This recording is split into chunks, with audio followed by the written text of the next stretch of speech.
नमस्कार। शुरुआत करते हैं बड़ी खबर के साथ। यूपी में बाढ़ से बिगड़ते हालात पर सीएम योगी लगातार एक्शन में हैं। थोड़ी देर पहले सीएम योगी ने महाराजगंज जिले का हवाई सर्वे किया और बाढ़ प्रभावित इलाकों की जानकारी ली।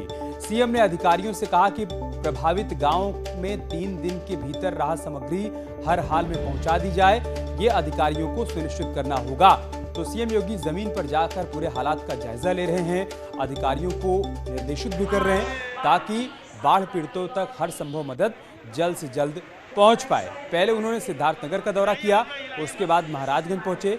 यहां पर भी बाढ़ग्रस्त इलाकों का दौरा किया, लोगों से संवाद किया, बातचीत की, राहत सामग्री का वितरण किया और अधिकारियों को निर्देशित किया कि बाढ़ग्रस्त इलाकों में हर हाल में 3 दिन के भीतर राहत सामग्री पहुंच जाए। महाराजगंज की तस्वीरें हम आपको दिखा रहे हैं, जहां मंच पर सीएम योगी मौजूद हैं। यहां उन्होंने अधिकारियों से बातचीत की, साथ ही साथ जो लोग यहां पर पहुंचे थे उनसे भी बातचीत की। उनके सामने जो समस्याएं आई हैं बाढ़ के चलते, उसको बारीकी से जाना, समझा और उनसे कहा कि आपदा की इस घड़ी में सरकार पूरी तरीके से आपके साथ खड़ी है, आपको परेशान होने की जरूरत नहीं है। इससे पहले मुख्यमंत्री योगी ने सिद्धार्थनगर में बाढ़ प्रभावित तहसील डुमरियागंज और नौगढ़ का हवाई सर्वे किया, बाढ़ के हालात की जानकारी ली। बाद में डुमरियागंज में सीएम योगी ने बाढ़ प्रभावितों को राहत सामग्री का वितरण किया। इस दौरान सीएम ने एक बच्चे को गोद में लेकर उसे बिस्किट भी खिलाया। सीएम योगी ने कहा कि सिद्धार्थनगर में बाढ़ से करीब 200 गांव और 2 लाख की आबादी प्रभावित है, बाढ़ प्रभावितों की मदद की जा रही है। हम आपको सीएम योगी के सिद्धार्थनगर दौरे की 3 तस्वीरें दिखा रहे हैं। हवाई सर्वे जब वो कर रहे थे वो आप पहली तस्वीर में देख सकते हैं, दूसरी तस्वीर में आप उनको राहत सामग्री का वितरण करते हुए देख सकते हैं। तमाम लोग यहां पर पहुंचे थे इस उम्मीद के साथ कि सीएम उनके पास पहुंचे हैं तो उनको राहत सामग्री देंगे, और वही हुआ। सीएम ने आपदा की इस घड़ी में तमाम जरूरतमंदों को राहत सामग्री बांटी है। और तीसरी तस्वीर देखिए, एक बच्चे को गोद में ले लिया, उसे प्यार किया, दुलार किया और बिस्किट खिलाया।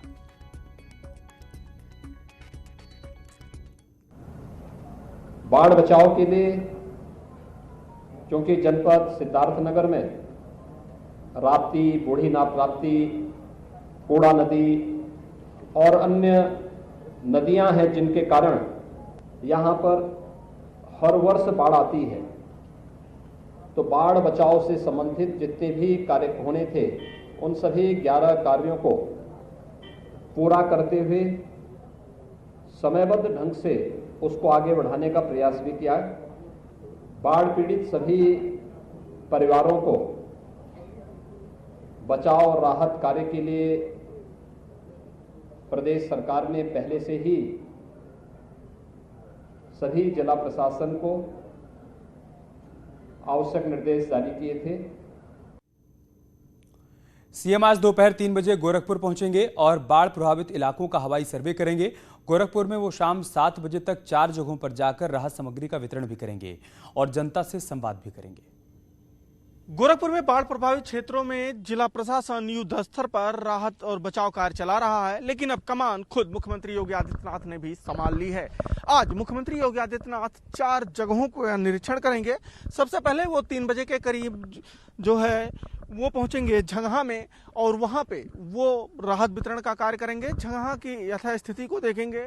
उसके बाद वो हवाई सर्वेक्षण करते हुए खजनी जाएंगे, वहां पे भी राहत वितरण करेंगे और फिर हवाई सर्वेक्षण करते हुए आमी के उस इलाके को देखेंगे और जहां पे गीडा में आमी ने तबाही मचाई है, और फिर उनका हेलीकॉप्टर सहजनवा में लैंड करेगा और सहजनवा में फिर वो राहत वितरण करेंगे। देर शाम करीब 6:30 बजे के करीब वो शहर के किनारे स्थित लाल डिक्की में पहुंचेंगे और वहां पे भी लोगों को राहत वितरण करेंगे। यानी कि अभी तक जो जिला प्रशासन की तरफ से काम किए जा रहे हैं और जनता को जो राहत दी जा रही है उसका सीधा फीडबैक मुख्यमंत्री योगी आदित्यनाथ अब जनता से ही लेंगे। अगले पांडे के साथ रामगोपाल द्विवेदी, न्यूज 18 गोरखपुर। इससे पहले आज सुबह सिद्धार्थनगर जाने से पहले बलरामपुर में सीएम योगी ने देवी पाटन मंदिर में पूजा अर्चना की और साथ ही गायों को चारा खिलाया, मंदिर परिसर का निरीक्षण किया। सीएम योगी शुक्रवार की शाम को बलरामपुर पहुंचे थे, जहां उन्होंने रात्रि विश्राम किया और आज सुबह की शुरुआत कैसे हुई है वो आप 3 तस्वीरों के माध्यम से देख सकते हैं।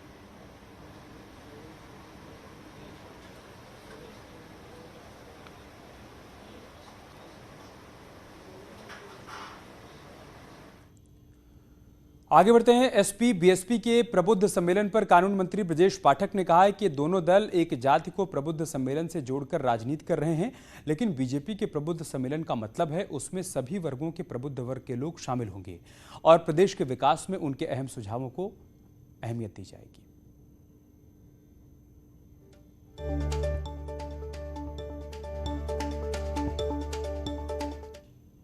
साथ लेकर के चलती है। प्रबुद्ध वर्ग का मतलब है कि समाज में विशिष्ट योग्यता रखने वालों का एक अलग समूह है।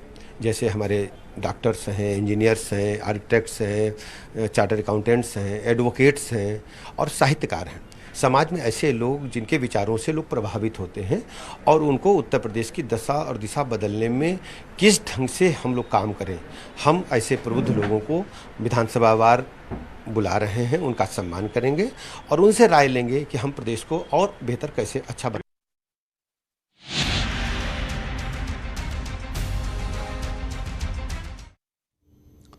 दूसरी लहर के बाद यूपी में कोरोना का प्रकोप लगातार कम हो रहा है। यूपी के 16 जिले कोरोना मुक्त हो चुके हैं।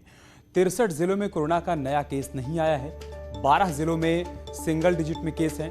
प्रदेश में कोरोना के 250 एक्टिव केस बचे हैं और अब तक सूबे में 7 करोड़ 70 लाख लोगों को वैक्सीन लगाई जा चुकी है। ये आंकड़े जो जारी किए गए हैं संतोषजनक हैं, राहत देने वाले हैं। 12 जिले ऐसे हैं जहां पर सिंगल डिजिट में अब केस बचे हैं और कुल मिलाकर एक्टिव केस देखिए आप सिर्फ 250 बचे हैं। रिकवरी रेट 98.7% तक पहुंच चुकी है और यूपी के 24 जिले कोरोना मुक्त हो चुके हैं। वैक्सीनेशन की रफ्तार देखिए आप, अब तक 7 करोड़ 70 लाख लोगों को उत्तर प्रदेश में वैक्सीन लगाई जा चुकी है, जिसमें से 6 करोड़ 46 लाख लोगों को पहली डोज लगी है। 1 करोड़ 24 लाख लोगों को दोनों डोज अब तक लगाई जा चुकी है। देश में बीते 24 घंटे में कोरोना वायरस के 42,618 नए मामले सामने आए हैं। वहीं 36,385 रिकवरी हुई है और 330 लोग ऐसे हैं जिन्होंने कोरोना संक्रमण के चलते अपनी जान गंवा दी है। अब तक करीब 68 करोड़ वैक्सीनेशन पूरे देश में हो चुका है।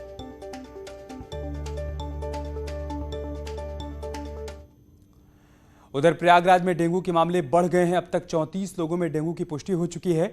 शहरी इलाके में 22, ग्रामीण इलाकों में 12 मरीज मिले हैं। 15 मरीज अब तक ठीक भी हुए हैं। हालात कंट्रोल में हैं, ये जानकारी दी गई है एसीएमओ की तरफ से। डेंगू से किसी की मौत नहीं हुई है, ये भी कहा है एसीएमओ ने। कुछ मरीजों की दूसरी वजहों से मौत की बात सामने आई है। डेंगू के लिए आइसोलेशन वार्ड भी बना दिया गया है। प्लेटलेट्स के लिए ब्लड बैंक भी तैयार कर लिया गया है। ये तमाम जानकारी एसीएमओ ने मीडिया को उपलब्ध करवाई है। साल अभी तक केवल 34 केस निकले हैं, जिसमें कोई भी डेथ नहीं है। शहर में 22 केस हैं और गांव में 14 केस हैं।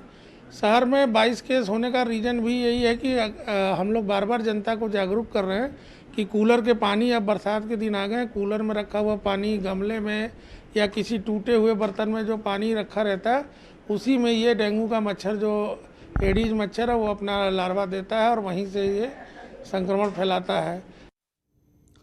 उधर कानपुर में इन दिनों वायरल डेंगू और मलेरिया का ट्रिपल अटैक देखने को मिल रहा है।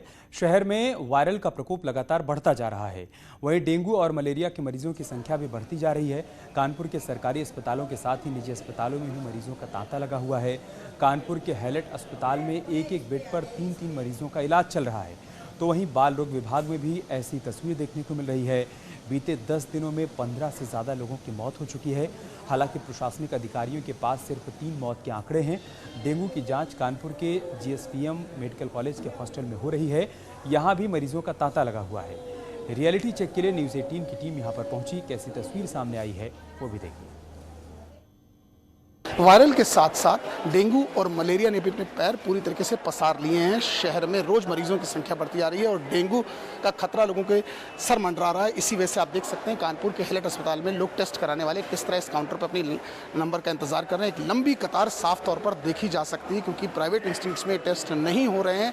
और अगर मरीजों की बात की जाए तो एक बेड पर 2 मरीजों का इलाज चल रहा है। अगर 10 दिनों की बात की जाए तो 16 से ज़्यादा मौतें हो चुकी हैं। हालांकि प्रशासनिक अधिकारी और स्वास्थ्य महकमे के पास आंकड़ों में सिर्फ 3 ही मौतें हुई हैं। अगर हम बात करें जो यहाँ लोग खड़े हैं, सर आप किस लिए यहाँ आए हैं? फीवर की जांच करवाना था। टेस्ट नहीं हो रही है, बाहर नहीं हो रही है। ये मरीज़ हैं जिनको बुखार सा लग रहा है, सिम्टम्स ऐसे तमाम मरीज़ हैं जो अपने अपने पर्चे यहाँ लिए हैं और यहाँ टेस्ट कराने के लिए आने, यानी कहीं ना कहीं प्रशासनिक अधिकारी और स्वास्थ्य महकमे के अधिकारी अभी भी खानापूर्ति में लगे। विजिलेंस आशीष पांडे के साथ अमित गंजू, न्यूज़ 18 कानपुर। एक बड़ी खबर की बात करते हैं। एसीएस ग्रे अवनीश अवस्थी ने पूर्वांचल एक्सप्रेसवे का जायजा लिया है। पैकेज 1 से लेकर 8 तक का उन्होंने निरीक्षण किया है और निर्माण कार्यों की प्रगति का जायजा लिया है। और सीएम योगी अलग अलग जिलों का दौरा कर रहे हैं, उसकी तस्वीरें आ रही हैं। सीधा हम आपको वो तस्वीरें दिखाते हैं जहां पर बाढ़ पीड़ितों से सीएम योगी संवाद कर रहे हैं, बातचीत कर रहे हैं, उनके सामने जो परेशानियां हैं उसको जान रहे हैं और समझ रहे हैं। सिद्धार्थनगर और फिर अब महाराजगंज में लोगों से बातचीत कर रहे हैं ताकि ज़मीन पर उतरकर जो परेशानियां लोगों के सामने इस वक्त बाढ़ के दौरान खड़ी हो गई हैं उसका वो खुद ही अवलोकन कर पाएँ, अधिकारियों को निर्देशित कर पाएँ कि फ़ौरन लोगों तक राहत सामग्री पहुंचाई जाए। इससे पहले भी उन्होंने अधिकारियों को निर्देशित किया कि 3 दिन के भीतर ये सुनिश्चित किया जाए कि हर ज़रूरतमंद तक खाने का सामान पहुंच जाए।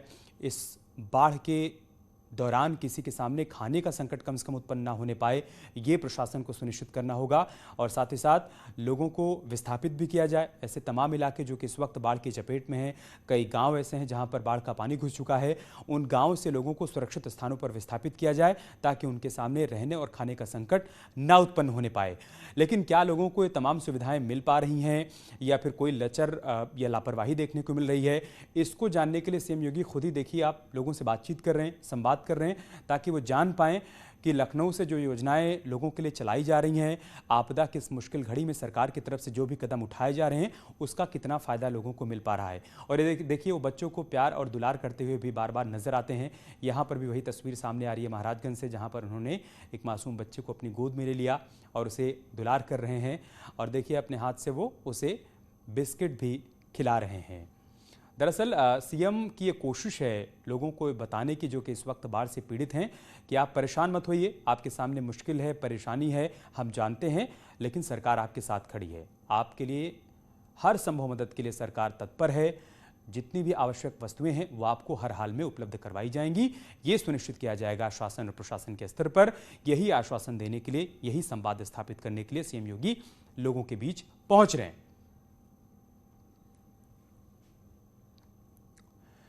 और अब खबर बदायूं से, जहां पर विधायक और नगर विकास राज्य मंत्री महेश चंद्र गुप्ता ने मंच से जुबानी फायरिंग कर दी।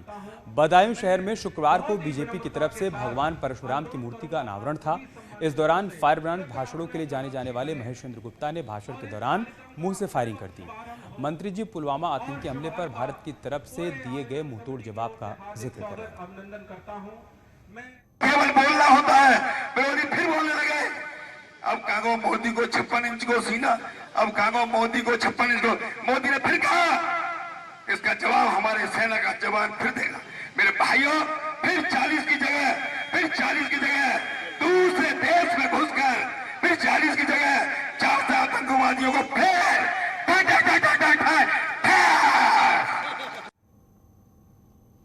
यहाँ रुक रहे एक छोटे से ब्रेक के लिए, जल्द लौटेंगे कुछ और खबरों के साथ।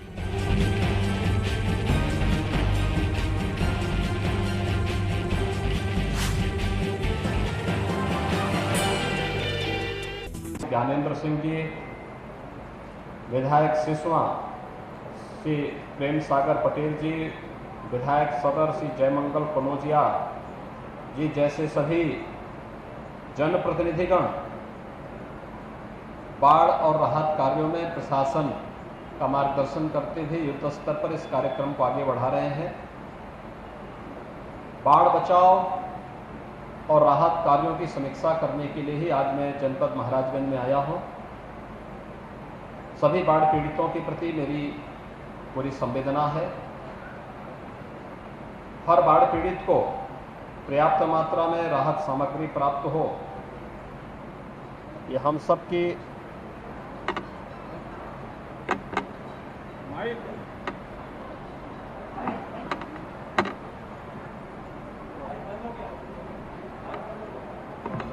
ये हमारी पूरी मंशा है और इसके लोग इसी को लेकर के सरकार पूरा प्रयास कर रही है। बाढ़ बचाव के लिए जनपद में तमाम परियोजनाओं को आगे बढ़ाया गया था।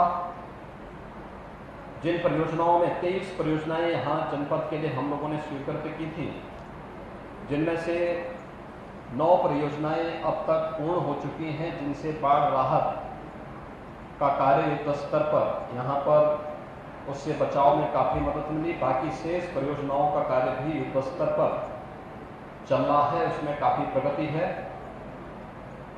पहले से ही जिला प्रशासन को पर्याप्त मात्रा में संसाधन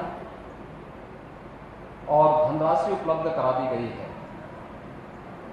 हर संभावित संवेदनशील गांवों में नावों की व्यवस्था करने, बाढ़ के समय में एनडीआरएफ, एसडीआरएफ और पीएसी की फ्लड यूनिट को सक्रिय करते हुए हर पीड़ित परिवार को समय से राहत प्रदान करने और बचाव के लिए इन सभी संस्थाओं को भी लगाया गया है। बाढ़ राहत सामग्री भी पर्याप्त मात्रा में हर एक जनपद में उपलब्ध है। हर पीड़ित परिवार को 10 किलो चावल, 10 किलो आटा, 10 किलो आलू, लाई चना, 2 किलो दाल, रिफाइंड तेल, नमक, मिर्च मसाला, गैस लाई, मोमबत्ती, यानी जो भी एक आवश्यक सामग्री आपदा के समय में हो सकता है, ये उपलब्ध करवाने के लिए पहले से निर्देश दिए गए हैं। और अभी यहाँ कुछ पीड़ितों को राहत मैंने स्वयं भी बांटी है। प्रशासन से कहा गया कि प्रयास करें कि अगले 3 दिनों के अंदर जनपद के अंदर हर ग्राम पंचायत के लिए नोडल अधिकारियों की तैनाती करते हुए हर एक पीड़ित परिवार तक राहत सामग्री पर्याप्त मात्रा में वितरित हो जाए, क्योंकि राहत सामग्री हर पीड़ित परिवार के लिए एक मलहम का काम करेगा। ये व्यवस्था सुनिश्चित कर हर हाल में करें। इसके लिए जनप्रतिनिधियों का मार्गदर्शन लेते हुए, उनका सहयोग लेते हुए ग्राम पंचायत स्तर पर नोडल अधिकारियों की तैनाती करते हुए युद्ध स्तर पर इस कार्यक्रम को आगे बढ़ाएं। बाढ़ की संभावना अभी 15 सितंबर तक बनी रहेगी। हम उसके प्रति सतर्कता बरतें, बचाव के भरपूर उपाय करें। इसके साथ ही स्वास्थ्य विभाग को भी अलर्ट किया गया है कि स्वास्थ्य विभाग समय से इस बात की व्यवस्था करें कि बाढ़ और जल जमाव के कारण डायरिया, हैजा जैसी बीमारियां हो सकती हैं, इसलिए क्लोरीन की टैबलेट और ORS के पैकेट हर पीड़ित परिवार को, प्रभावित परिवार को उपलब्ध करवा दिया जाए। ये भी व्यवस्था की जा रही है कि इस सीजन में जल जमाव और बाढ़ के कारण भारी पैमाने पर ये देखने को मिलता है कि सांप, बिच्छू, जंगली जानवर, आवारा कुत्तों के काटने की भी शिकायतें आती हैं। एंटी स्नेक वेनम और एंटी रेबीज वैक्सीन भी हर जनपद को उपलब्ध कराए गए हैं। किसी भी पीड़ित परिवार को इधर उधर न जाना पड़े। दुर्भाग्य से अगर किसी पीड़ित परिवार की मृत्यु हो जाए बाढ़ के कारण, उसको तत्काल वहां पर राहत, उस परिवार को राहत देने के लिए 4 लाख रुपए की सहायता उस परिवार को उपलब्ध हो जाए। यह भी व्यवस्था की गई है कि किसी भी ऐसे किसान के लिए अगर वह इस आपदा की चपेट में आता है तो मुख्यमंत्री कृषक दुर्घटना बीमा के अंतर्गत किसान को और बटाईदार को 5 लाख रुपए की बीमा की सुविधा उसको तत्काल उपलब्ध करा करके राशि प्रभावित पीड़ित परिवार को उपलब्ध हो जाए। किसानों के पशुधन को अगर नुकसान होता है, भैंस है, गाय है, घोड़ा है, बकरी है, मुर्गी है, आपदा के कारण अगर उसे नुकसान होता है, क्षति पहुंचती है, तो उन्हें भी आर्थिक सहायता का प्रावधान कर दिया गया है। ये भी व्यवस्था की गई है कि अगर किसी पीड़ित परिवार का मकान बाढ़ की चपेट में आकर के क्षतिग्रस्त हुआ है तो उसे 95,000 रुपये, कच्चा मकान है तो उसको उसी अनुपात में धनराशि उपलब्ध करवाने, नदी की धारा में आकर के अगर कोई मकान समाप्त हो गया है, नष्ट हो गया है, तो मुख्यमंत्री आवास योजना के अंतर्गत उस परिवार को आवास उपलब्ध कराने के प्रावधान किए गए हैं। ये भी व्यवस्था की गई है। प्रशासन को स्पष्ट निर्देश दे दिए गए हैं कि बाढ़ और बरसाती जल के कारण भारी पैमाने पर फसल को नुकसान हुआ है, इसका समय से सर्वेक्षण करवा करके सभी किसानों को समय से इसका मुआवजा भी मिल जाए, इसकी व्यवस्था के लिए प्रशासन को स्पष्ट निर्देश दिए गए हैं। भाइयों बहनों, हम सबको सतर्क रहना होगा भी, क्योंकि बरसात का पानी अब धीरे धीरे अभी घट रहा है, बाढ़ का पानी भी घट रहा है, लेकिन इसमें सावधानी इसी में बरतने की आवश्यकता है। सावधानी इस रूप में कि इसके बाद इंसेफ्लाइटिस, मलेरिया, डेंगू, कालाजार, चिकनगुनिया, ये तमाम प्रकार की बीमारियां आने की संभावना रहती है। 5 तारीख यानी कल से एक विशेष अभियान हरेक जनपद में प्रारंभ हो रहा है। इसके लिए सीनियर अधिकारी भी हर जनपद में पहुंच रहे हैं।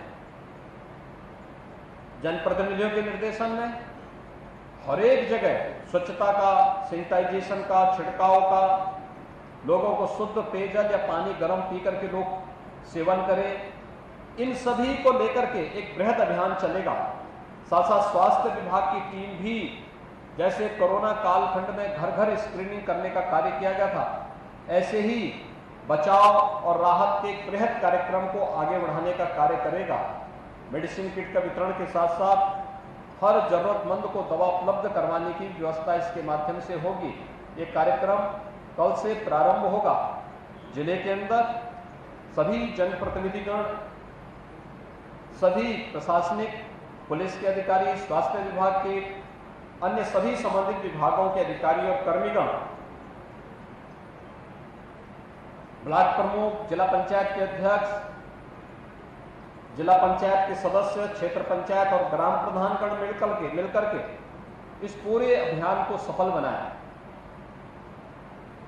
कोई भी पीड़ित अपने को उपेक्षित महसूस न कर सके, इसके लिए पूरी प्रतिबद्धता के साथ, पूरी ईमानदारी के साथ राहत उन तक पहुंचाने और साथ साथ उन सभी लोगों को व्यापक पैमाने पर राहत उपलब्ध करवाने के आदेश देने के ये प्रशासन को पहले से ही निर्देश दिए गए हैं।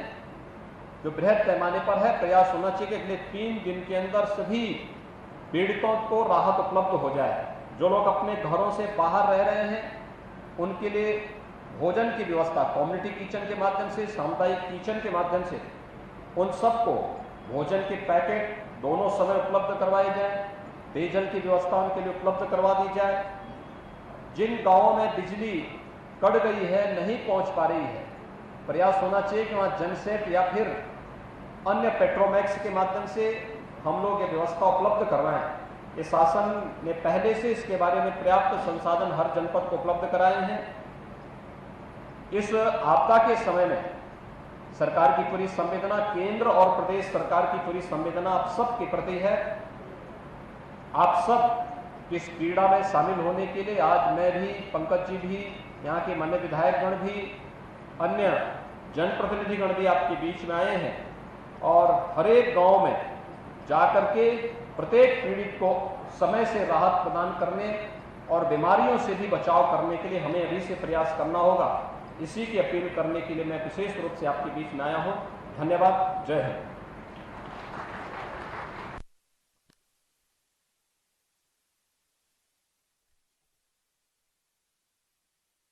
तो सीएम योगी को सुन रहे थे आप, जो बता रहे थे कि आपदा की इस घड़ी में सरकार की तरफ से क्या कुछ कदम उठाए जा रहे हैं।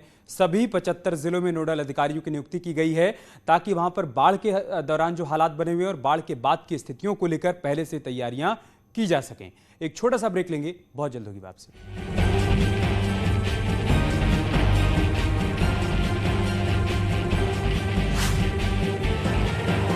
पैरा ओलंपिक में एक और पदक पक्का, फाइनल में पहुंचे सुहास एलवाई।